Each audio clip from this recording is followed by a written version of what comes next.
Hey there everyone, welcome back to Game Vine. My name is Dave, and today this is another Cat Week video, and it's finally here everybody, the Isle of Cats. Let's take a look at it.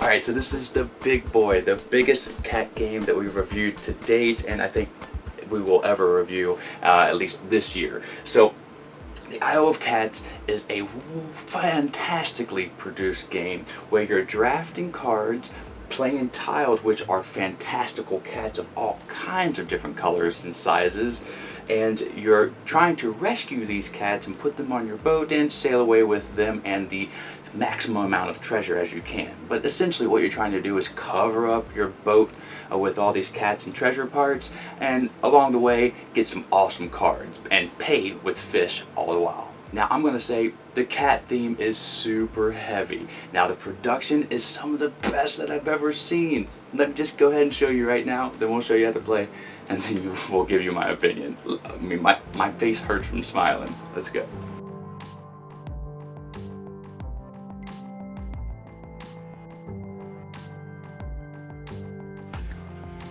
And here's what comes in the box. Well, some of it, and I mean, wow.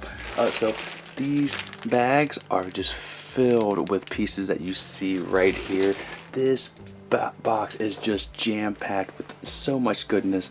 You even get a bag, a linen bag, nice linen bag in the box as well. Okay, let's do the cardboard test. Break that cardboard. Nice cardboard. Okay, so the art on the tiles are just so cute. The meeples for the cat, I love all of them. There's not one color, not one shape that disappoints me. They all are just so adorable, and oh man, you get a whole bunch of each of these colors. Now the cards are linen finished, and they have different arts and different things that they do. I mean, I'm just drooling all over the production of this game. You get your player boards, you get the little island that you will be putting out in the middle of the table, and you even get a little pencil that they provide. More tiles for you here with the treasure tiles and the basket tiles and the fish tiles. It's just so much, and like I said, you just have bags and bags of this stuff. So the one thing that I didn't point out, which is super cool, is that the cat setup. You can put your cat here when all is said and done and you have the game set up.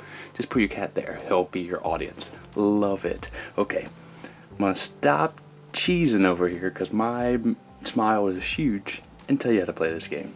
Let's go. Alright, first I want to start by showing this cool aspect. If you are colorblind, all the tails on the cats differ. They have just a reference card for that.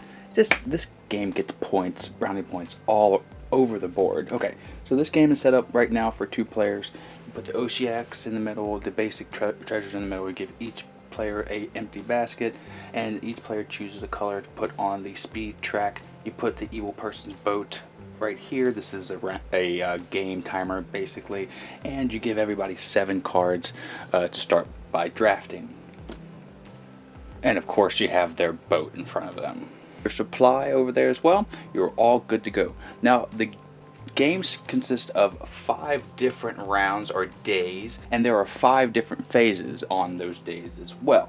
The first one is going fishing. Simply, you get 20 fish to start off with. Now, this one here looks like 3 fish, but it counts as 5, and of course you got the 1 fishers. And then the discover phase is basically drafting. So you will look at your cards, pick 2 of them, pass them to the left and or right depending on what round it is, and then take the cards passed to you. Keep doing that, drawing 2 until you wind up with basically 7 cards at the end of the phase. Now you can't keep all these cards unless you want to pay the price. Now you have 20 fish to start off with. You're going to be paying fish to get cats and to keep these cards. This one costs 1 fish to keep, and if I want to keep these here, then I'm going to have to pay the price. Now let me go over these card types. These ones right here are to actually get the cats. These refer to my speed. The person with the fastest speed is going to be collecting the cats the first when that phase comes up. These actually help you get cats. You have to have baskets in front of you to gain cats.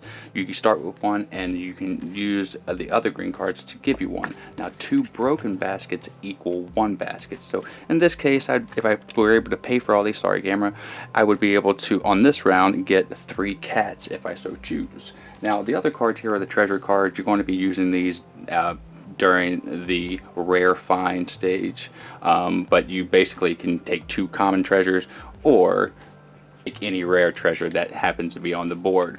These anytime cards are like different abilities. This gives you an extra basket. Oh yeah, this one here, gain 1 fish for each lesson you have in front of you. What are lessons? Well, they're these things. They're either going to be public, which we'll put out for everyone to score.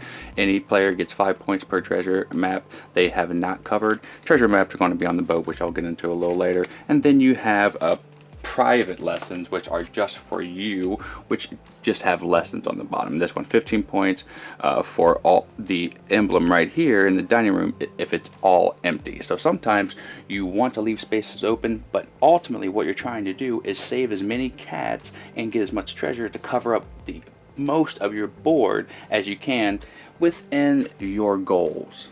So once you have drafted everything, the third phase comes, and that's when you read your lessons, all the public lessons and the private lessons, which you'll put beside you, and the public lessons will go in the area where everybody can see them so they know how they're going to be scoring. Now we're going to get to the best phase, rescuing the cats. So you're going to be drawing out of this bag here any of the color of the cat and the treasures that might be in here, 2 for each player. So in a 2-player game there are going to be 4 cats on each side here. When you get a rare treasure, you're going to actually put it with the treasures and draw another tile until you have all cats around here. So on each side, it's going to cost a different amount. So not only are you paying for cards to rescue to get baskets, you're paying your tuna for these cats. So 3 on this side, a little bit cheaper than this side, which is 5.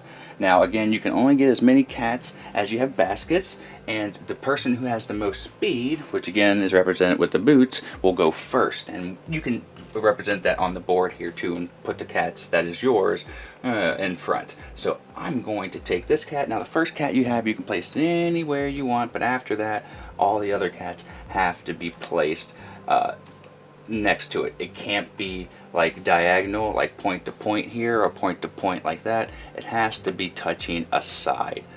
So you can continue to do that, and once everybody has done all their rescuing, you'll go ahead to the next phase, and then you do the rare find. This is where you get the Ashahaks and the treasures. Now these guys are awesome because they're a little bit bigger and they are essentially just a wild. You take one of any cats that you want here and put it next to you. So actually I'm going to do green because you want to lump cats together because you're going to be scoring and lumps of cats on your boats and various other ways.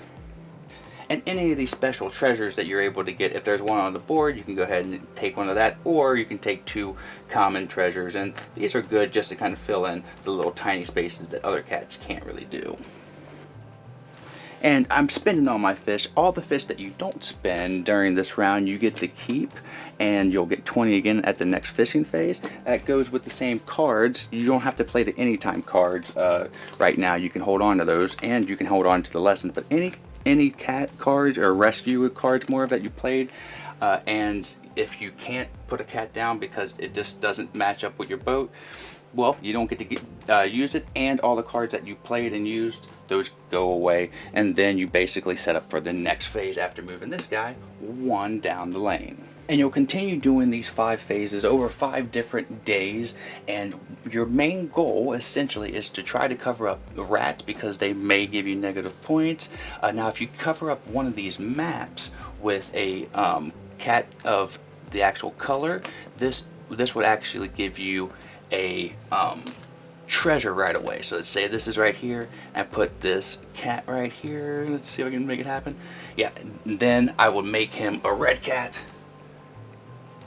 and I get a treasure. So that's another way to get treasure. Once the 5th day is done, you will calculate your scores for all of the public lessons, the private lessons, and we'll go down here and check this little scoring pad here because that's basically will tell you how to score. So Every rat that you have not covered is going to give you -1 point. Now rooms are also on the boat here. You can make them out by having little icons. There are 1, 2, 3, 4, and the big room here that doesn't have any icons, that's counted as a room and within itself. So if you don't have all the rooms covered, each room you don't have will give you -5 points, and then the cat families will give you a certain amount. So as you can see here, it gets better as you get more. So 3 cats that are lumped together will give you 8, but 10 cats lumped together will give you 40. In this case right here, I don't have any because 2 cats don't make a clump, but let's say I did. If I had this guy right here and he was a green, that would give me 8 points just on my lump of cats. And then the rare treasures, I have 1 here. They consist of 4 different squares. They will give you 3 points at the end of the game. Your lessons, of course, whatever they may be, and the public lessons, of course, whatever they may be, will give you points. Adding all that up, you will see who has the most points, and whoever does is the best rescuer of the cats, and they save it from that evil pirate man. So let me give you a little more in-depth of a reason why I pretty much like this game, because, spoiler, I do. And here is an example board of a boat that is finished, and this is the reason why I like board games of such this style and production, because look at what I built. That's what I say to myself in games like Caverna, Patchwork, tile games, anything that has spectacular pieces and colorful pieces. At the very end, you just sit down, look back, and just admire the work that you put into saving all these beautiful kitty cats and getting all the jewels as you can. I mean, this just is impeccable. I love it, and it makes me salivate and want more of this game every time I play it. Now, let me go and tell you what this game gets as a grade and give you my thoughts. I'm pretty sure you already know. That was Isle of Cats, and I love it. I love it. I love it. This gets a 91 from me. One of my favorite games to date, at least in my top 10. The cat theme is super there. Adding the mechanisms and drafting and tile laying was a match made in heaven. I love both of those mechanisms, and they melt together just so well. And the cat theme is just so prevalent. The fact that you can get all the color of cats. I kind of wanted to be able to use the meeples a little bit more as a character piece, but that's fine. You get to use each cat, like the colors of the cat, if you want, if you're able to get them, and that's very fascinating. So you don't have to just settle on one type of cat. You can pick and choose which one you want, and the strategy and tactics that you can use in this game are vastly different. The replayability, because there are so many cards, just out of this world, and the expansion that I don't have yet that I hope I can get, it's super hard to get, Late Arrivals, adds even more to it. But I'm just drooling all over this game. I recommend this for anyone who loves cats, who knows how to play tile laying games, and who is above the age of at least 9. I would say 9 and up can grasp the concept of this game, and the family game is really nice. It's a very simplistic version of this. Have your kids play the family version, then they'll be able to dive deep into the actual version. And the solo play was actually fun as well. It wasn't that cantankerous, it wasn't tedious moving all the cards and all the pieces for another player, because they're basically scoring on your board. This game thought of everything, and I feel like they were in my head when they were designing this game. The only thing that they're missing is really cool like miniatures, but I mean the meeples make up for it. They're just phenomenal. I might even paint them. And the game scales pretty well. I love it as a 2-player game, but as a 3 and 4-player game, not too bad, not too bad. And the time length is just right. If it was a little bit longer, it might overstay its welcome, but it just hits all the sweet spots for me. I can't give it enough praise. The one thing that I will say as a negative is this is a really big box, and they probably could have made it a tad bit smaller. And there's no insert, so you just have to throw everything in the box. But these are minor quibbles. There were very few things that I can really pick out as a negative. I really sat down here and thought I could probably pick something else, but I'm not going to, because I'm just going to sit here and think about how much I love this game. Now, I am getting an upgrade component for the fish and the boxes here soon, which will be a separate video. I'll show off those, but this is going to stay in my collection for forever. So I absolutely highly recommend this game for anyone who loves board games and cats. So thank you so much for joining me in today's video. I had so much fun with this one, and if you want to see more of Isle of Cats, maybe I'll do a solo play for you and put that up, maybe a live stream of that. If you want, leave down the comments below if you're interested in something like that. But if you haven't already liked and subscribed, please do that. And until the next time that I see you, have a great rest of your day and a great time with all you play. Boy, I can't wait for Isle of Cats 2. And I'm out. Bye, everybody.